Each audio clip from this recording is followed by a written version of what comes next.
اللہ نور السماوات والارض، اللہ نور ہے آسمان و زمین کے، یعنی اللہ مکون السماوات والارض، اصل نور یہ ہے کہ وجود قائم ہو جائے۔ آسمان و زمین نہیں تھے اور اللہ تعالیٰ نے ان کو پیدا کیا۔ مثل نورہ کمشکاۃ فیہا مصباح، مثال اس کے نور کی جیسے ایک طاق ہو جس کے اندر چراغ ہو۔ المصباح فی زجاجہ، اور چراغ بھی شیشے میں ہو۔ الزجاجۃ، اور شیشہ کأنہا کوکب دری، گویا ستارہ ہے چمکتا ہوا۔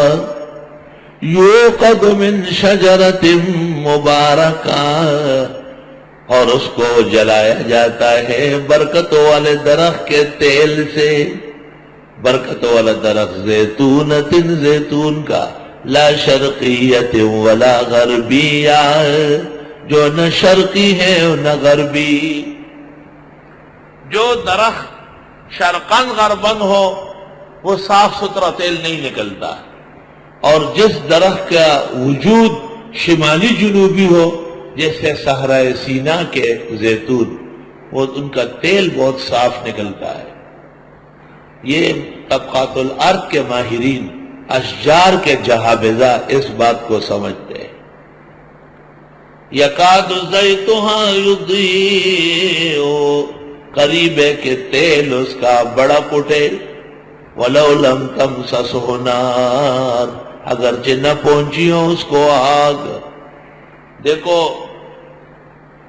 طاق میں ایک چراغ ہے، چراغ شیشے میں ہے، شیشہ ایسا صاف ہے جیسے چمکتا ہوا ستارہ، اور اس چراغ میں جو تیل جل رہا ہے وہ زیتون کا ہے، خاص خالص زیتون کا، اور اتنا صاف تیل ہے کہ ان قریب بغیر آگ کے تلی قریب کیے وہ بڑا پھٹے۔ نور علی نور، نور ہے در نور، نور پر نور ہے۔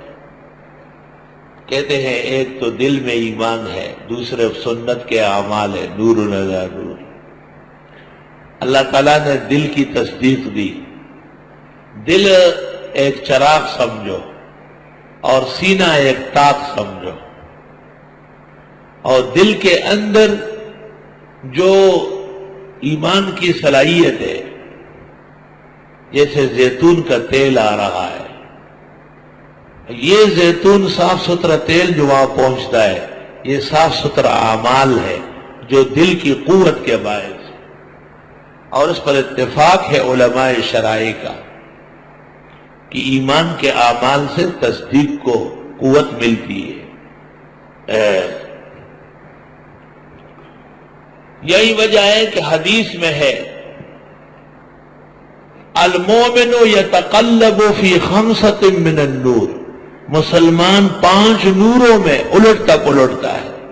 فکلامہ نور 1، وعملہ نور 2، ومدخلہ نور 3، ومخرجہ نور 4، ومسیرہ الی نور یوم القیامہ 5۔ اللہ اللہ۔ یکاد زیتھا یضیء ولو لم تمسسہ نار، انہوں نے کہا محمد صلی اللہ علیہ وسلم یبین للناس ولو لم یتکلم انہ نبی، حضرت کا بیان ایسا صاف ستھرا ہے۔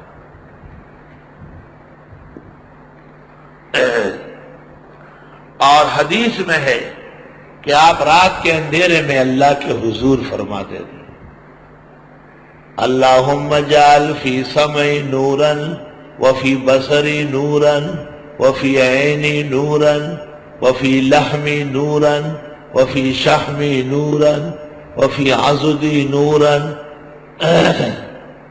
اللہم اجعل عن یمینی نورا وعن شمالی نورا وعن امامی نورا وعن یمینی نورا وعن خلفی نورا وعن فوقی نورا وعن تحتی نورا اللہم اعطنی نورا وجعل لی نورا واعظم لی نورا 14 کے قریب نور نور آئیں گے.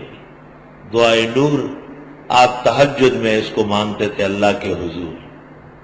تہجد بہت دنیا پڑھتی ہے لیکن تہجد کی دعا کم لوگوں کو یاد ہوتی ہے. خدائے میرے دائیں بائیں. اب آپ کو ایک دعا مانگنی ہے، آپ کو خیال آیا کہ بیماری مختلف ہے، آنکھوں کی، دل کی، ناک کی، کان کی، دماغ کی، کروٹ کی، پہلو کی، کلیجے کی، دل کی، گردے کی، معدے کی، آنتڑی کی، لبلبے کی، خون کی، جھلی کی، ہڈی کی، چمڑے کی، سب بیماریوں. اب ایک ایسی دعا ہمیں مانگنی ہے اللہ کے حضور، وہ یہ دعا ہے، اس سے کوئی عضو بدن بچا نہیں. صلی اللہ علیہ وسلم. مثل نورہ، مثال اللہ تعالی کے نور کی. مبتدئین کہتے ہیں اللہ تعالیٰ کے تو مثل نہیں، مثال نہیں ہے، یاد رکھنا مثل نہیں ہے، مثل ہے. وَلَهُ الْمَثَلُ الْأَعْلَى، یاد ہے میں نے اشارہ کیا تھا نحل میں، اور ترجمہ کیا تھا، اس کی شان بلند و برتر ہے. مثل ہے، مثل نہیں ہے، مثال نہیں ہے. لا تضربوا للہ الامثال، مثل اور مثال نہیں، مثل ہے. مثل نورہ، مثل کا ثبوت تو قرآن سے ہے. وَلَهُ الْمَثَلُ الْأَعْلَى الرد المشبع علی البریلی المبتدع. تو یہاں جناب رسول اللہ صلی اللہ علیہ وسلم بطور داعی کے، اور آپ کا مقام اور مرتبہ بطور نور کے، اور اس کے نتائج نورانی، ان کی تعلیمات نورانی، آپ کی سنت نورانی. اس اعتبار سے اگر آپ نور الانوار اور النبی المختار ہو تو کوئی حرج نہیں، لیکن بدعتی کا رد ضروری ہے جو بشریت کا منکر ہے. بشریت کا منکر ہے. حضرت انسانیت کی حیثیت سے بشر محض ہے، انسان کامل ہے، اور مقامات کے اعتبار سے نور الانوار ہے، النبی المختار ہے صلی اللہ علیہ وسلم. اور اگر فرق مراتب نہ کنی زندگی، اللہ نور السماوات والارض، اللہ نور دینے والے ہیں آسمان و زمین کو، یعنی وجود. آسمان کو سجائے ستاروں سے، چاند سے، سورج سے، اور زمین پر ان کی روشنیاں پڑ رہی. جس طرح آسمان کی خوبصورتی ستاروں سے، اس طرح زمین کی خوبصورتی علماء و طلباء سے. جس طرح وہ آراستہ پیراستہ ہے آفتاب و مہتاب سے، اس طرح یہ زمین منور و معطر ہے محمد الرسول اللہ صلی اللہ علیہ وسلم اور قرآن کریم سے.